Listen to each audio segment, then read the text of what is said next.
Hi guys, je suis contente de vous retrouver pour faire un petit résumé des annonces qui ont été faites pour The Walking Dead et les films The Walking Dead. Si jamais vous voulez un récap de tout ce qui est information sur Fear the Walking Dead et The Walking Dead World Beyond, n'hésitez pas à me le dire en commentaire. Donc j'ai regardé 2 fois le panel consacré à The Walking Dead pour pouvoir vous traduire la plupart des choses. Après il y avait des petits trucs où c'était des tout petits détails, des petites choses ou des petites expressions que j'ai pas forcément compris d'ailleurs. Donc du coup je vous ai mis l'essentiel de ce qui est revenu là-dedans, plus des petites infos qui ont été disséminées parce qu'il y a eu des interviews en plus à côté dans le contexte du Comic Con at Home, mais à plusieurs sites et tout il y a eu des interviews, donc du coup j'ai essayé de récupérer un petit peu tout ça. Alors déjà on a des dates, il était temps un petit peu parce qu'on est en train de spéculer. C'est vrai qu'à un moment donné j'ai pensé qu'on serait peut-être sur quelque chose du genre fin juillet début août. Je m'attendais peut-être à une annonce surprise comme quoi je sais pas, dès le dimanche on aurait l'épisode qui serait diffusé ou alors en avant-première, etc. Enfin, vous connaissez le fonctionnement maintenant. Cependant, tout est décalé en octobre, c'est-à-dire que le season finale sera donc le 4 octobre, donc il va falloir attendre un petit peu. Évidemment, ils n'ont pas pu commencer le tournage de la saison 11, donc ce sera décalé à l'année prochaine. Alors, il y avait quand même quelques petites surprises.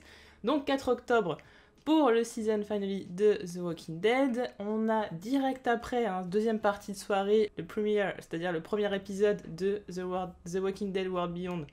Direct après, alors là on a compris que bon, c'est histoire de pouvoir lancer la hype sur la série. Voilà, c'est le dernier épisode que tout le monde attend et tout de la saison 10, donc est censé être hypé, tout un teasing de ouf, justement on va y revenir dessus. Et direct après on lance la nouvelle série pour qu'on puisse capter le public qui est fidèle à The Walking Dead. À voir si ça va être payant ou non, je pense que de toute façon c'était la meilleure stratégie possible. Faut savoir quand même que la saison 1 de The Walking Dead World Beyond, qui est censée compter d'ailleurs que 2 saisons, la post-prod a été complètement terminée, donc tous les épisodes sont déjà prêts maintenant, mais ils choisissent quand même de sortir les épisodes en deuxième partie de soirée. D'ailleurs, ça se sera couplé avec Fear the Walking Dead, puisque Fear the Walking Dead reprend le 11 octobre. On se doute bien que saison 11, on pourra peut-être reprendre le rythme en octobre 2021. Donc là, clairement, on a perdu une saison, c'est-à-dire que Fear the Walking Dead reprend le créneau habituel de The Walking Dead. L'année dernière, Fear the Walking Dead saison 5 avait commencé le 5 juin 2019, la saison 10 de The Walking Dead avait commencé le 6 octobre 2019, donc on est complètement sur un échange de créneaux. Il faut savoir que cette saison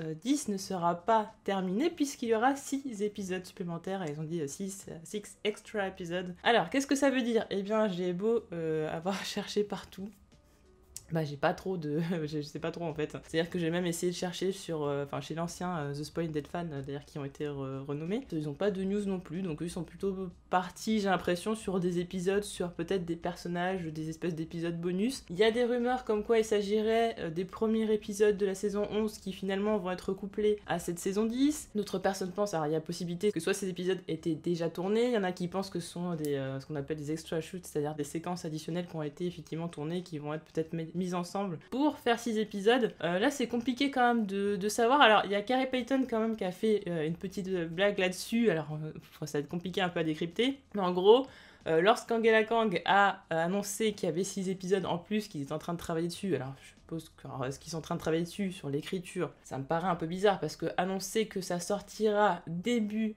2021, sachant qu'on ne sait pas du tout comment la situation va évoluer aux États-Unis par rapport au Covid, parce que tout a été décalé par rapport à ça. C'est vrai que annoncer que ce sera en 2021 alors qu'on ne sait pas du tout comment les choses vont évoluer, je pense qu'on est sur quelque chose qui a probablement déjà été tourné. Sinon, je pense qu'ils s'avancent très très dangereusement, sachant qu'ils ne sont pas avancés pour une date pour dévoiler le season finale. Je pars du principe que ça a déjà été fait. Et Carey Payton effectivement a blagué en faisant comprendre, en disant ah mais j'étais pas au courant, vite faut que je prenne mon billet d'avion, faut que je retourne au travail et tout ça, donc bon, je pense que ça veut dire que ça a déjà été fait. Après le truc c'est se dire quelle est la démarche derrière des 6 épisodes en plus, c'est un petit peu la question, c'est-à-dire que j'aurais été plutôt dans l'optique que ce soit 6 épisodes effectivement bonus, peut-être centrés sur des personnages, justement on va y revenir parce qu'il y a justement une autre annonce qui a été faite par rapport à ça, pour peut-être faire patienter les gens en attendant la saison 11, histoire de, entre guillemets, se faire pardonner de toute l'attente qu'il y a eu, notamment par rapport au season finale. Enfin, c'est vraiment très bizarre, donc pour l'instant On n'a pas de nouvelles par rapport à ça, ils vont nous en parler très bientôt, hein. Stay tuned, etc. Vous connaissez. Alors on va parler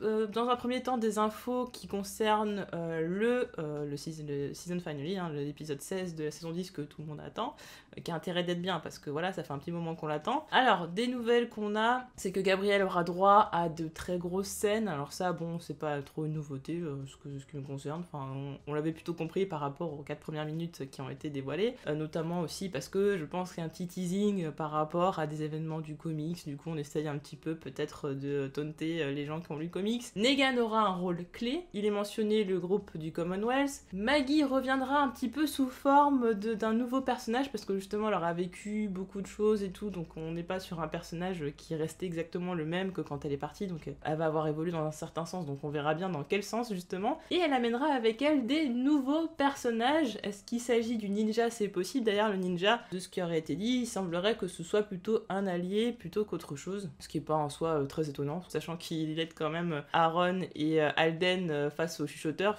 Voilà, je pense qu'on était parti sur effectivement un personnage qui fait un petit peu peur comme ça, mais qui est quand même un allié. Gros teasing au niveau de la bataille contre les chuchoteurs et l'énorme horde de rôdeurs, d'ailleurs qu'on a pu voir un aperçu qui fait grandement penser aux comics. Norman Reedus qui a teasé une bataille épique digne soi-disant de Game of Thrones, hein, une grosse bataille à la Game of Thrones. Bon bah voilà, en termes de teasing, j'ai tendance pas trop à les croire. Je pense qu'effectivement il va y avoir des morts, il peut se passer pas mal de choses. Il y aurait une séquence qui serait similaire à celle de la séquence avec le bazooka. Donc on peut peut-être parler d'explosifs, d'un moyen. Alors je pars du principe que ce sera Maggie qui changera quand même le game, hein, quoi. Qui peut-être, alors je sais pas si elle va arriver avec des explosifs, je sais pas. Enfin des grenades, des grenades ça semblerait peut-être être plus crédible dans le sens où je vois pas arriver avec je sais pas 40 bazookas avec tous les gens avec qui elle va être, ou je sais pas quoi, ou des mines ou je ne sais quoi parce qu'il aurait fallu préparer le terrain à l'avance. Donc peut-être des grenades, ça pourrait être sympa. Ou lance-grenades d'ailleurs, ça pourrait être vraiment cool. Donc ouais, peut-être un épisode qui a coûté un peu d'argent. Greg Nicotero a ajouté que les gens seront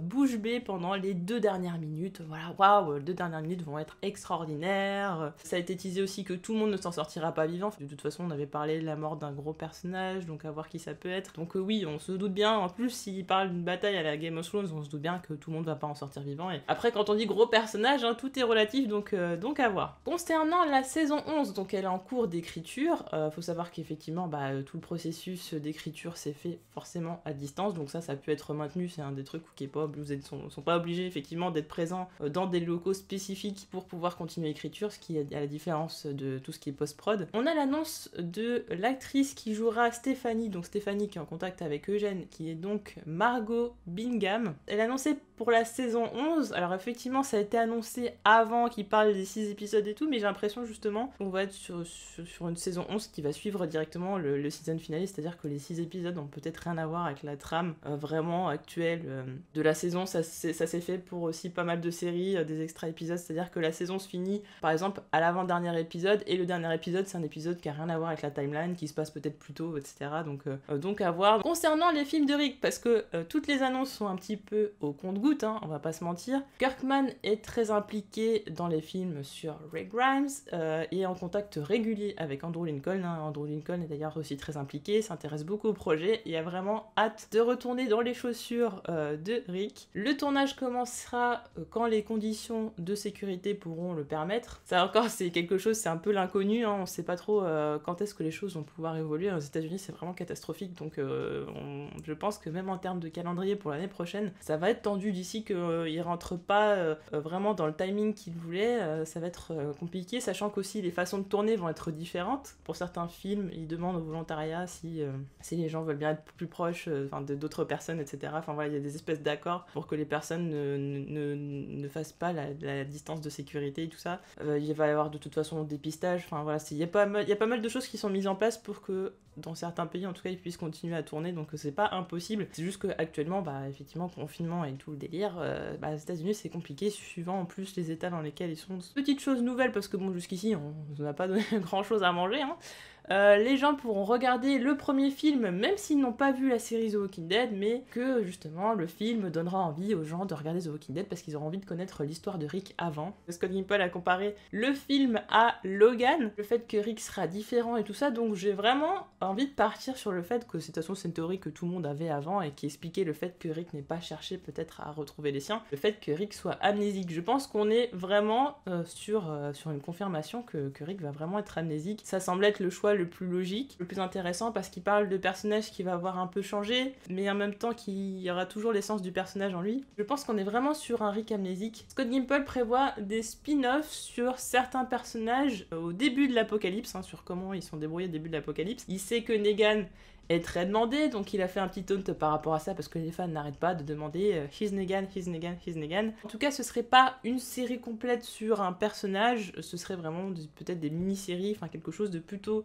concis, de plutôt court. Ils sont en train de travailler là-dessus, d'y réfléchir. D'ailleurs, de toute façon, effectivement, ils avaient parlé du fait qu'il pouvait y avoir des mini-séries sur des personnages, enfin il y avait tout un tas de choses qui pouvaient éventuellement être développées à côté des 3 séries pour l'instant qu'on connaît, ce qui fait peut-être un peu peur parce que plus on se déploie dans des projets, plus on fait de la quantité et moins on fait de la qualité, donc voilà, j'espère qu'ils vont bien gérer leur truc. Bon, là c'est la partie peut-être qui va moins vous intéresser, c'est par rapport à tout ce qu'on a un peu dit, l'équipe durant le panel du Comic Con at Home, tout ce qu'ils ont évoqué par rapport aux questions des internautes. Donc Greg Nicotero, qui a réalisé l'épisode 16, a expliqué que même si les personnages ont appris à survivre en passant à travers les rôdeurs, il s'agit là d'un cas particulier parce que là on aura quand même une grosse horde de rôdeurs avec des chuchoteurs à l'intérieur, donc ça va être un cas inédit, donc une façon de traiter la menace inédite. Selon Scott Gimple, Judith n'a pas besoin que quelqu'un la protège ou quoi que ce soit, c'est un personnage qui peut très bien s'occuper d'elle-même et d'Argy. On lui a posé la question, s'il fallait faire un spin-off sur un personnage avant l'apocalypse, il aurait choisi Glenn. Selon Angela Kang, on va découvrir comment Negan et Maggie vont cohabiter parce que ça va être un sujet qui va être traité parce que bah voilà, Maggie revient, la colline est détruite, Negan est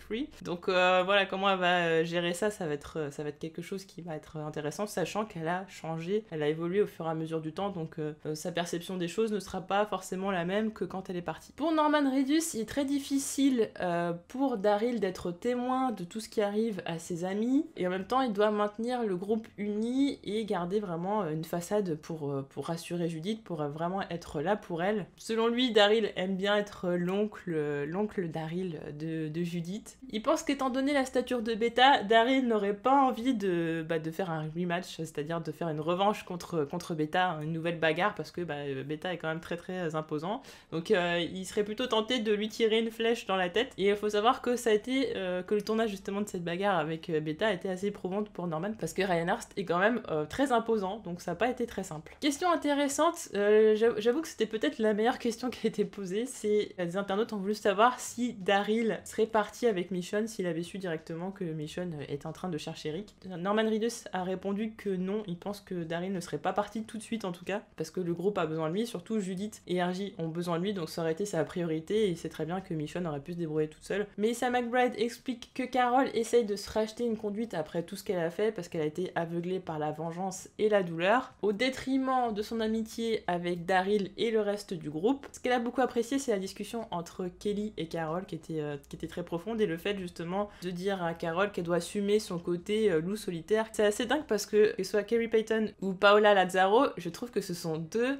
acteurs qui ont du mal en fait à sortir de leur personnage, c'est-à-dire qu'en fait leur personnage leur colle tellement à la peau, je pense que c'est pour ça qu'ils ont été castés. Je vois pas la différence entre le personnage et l'acteur, enfin quand vous le voyez parler, c'est vraiment le même délire, vraiment tout en couleur, très éloquent et tout, très drôle. Donc Kerry décrit l'état d'esprit d'Ezekiel, qui est conscient tout simplement qu'il a un compte à rebours au-dessus de sa tête, c'est-à-dire que bon, tout le monde a un compte à rebours pendant l'apocalypse, mais lui, il est beaucoup plus court que les autres, donc il en a conscience. Après avoir perdu des gens, après avoir vu sa relation brisée, il a envie tout simplement d'un nouveau départ, et se sert des difficultés justement pour avancer. Ça lui sert, comme il dit, il a fait une espèce de métaphore avec une avalanche, ça sert de la neige pour grimper tout simplement et sortir de tout ça. Il veut voir surtout jusqu'où peut le mener la vie. En gros, il a envie de nouvelles expériences et de voir tout ce qu'il peut voir en fait en une vie, en si peu de temps qui lui lui reste. Ross Marquand a comparé l'arrivée du ninja, moi je l'appelle le ninja, mais voilà, avec l'arrivée de Michonne fin de saison 2. Il disait que c'était très excitant, que le ninja il était un petit peu flippant parce qu'on dirait un personnage tout droit sorti de film d'horreur, donc mais en tout cas que voilà, l'annonce et la révélation, c'est le mot justement qui est intéressant,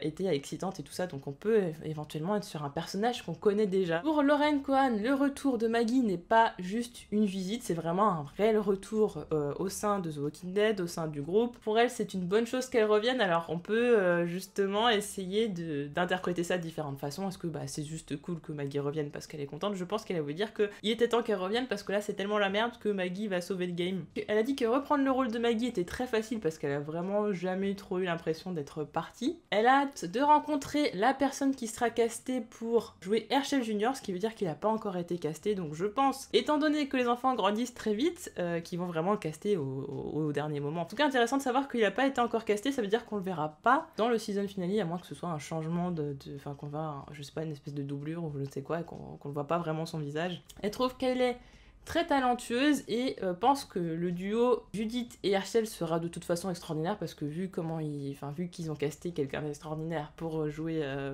Judith, je pense que de toute façon la personne castée pour jouer Herschel sera vraiment à la hauteur et donc ce sera un duo au top. Jeffrey Dean Morgan pense que, étant donné que Negan a sauvé quelques amis de Maggie, elle devrait être un peu sensible à ça. Il sera honnête avec Herschel Jr.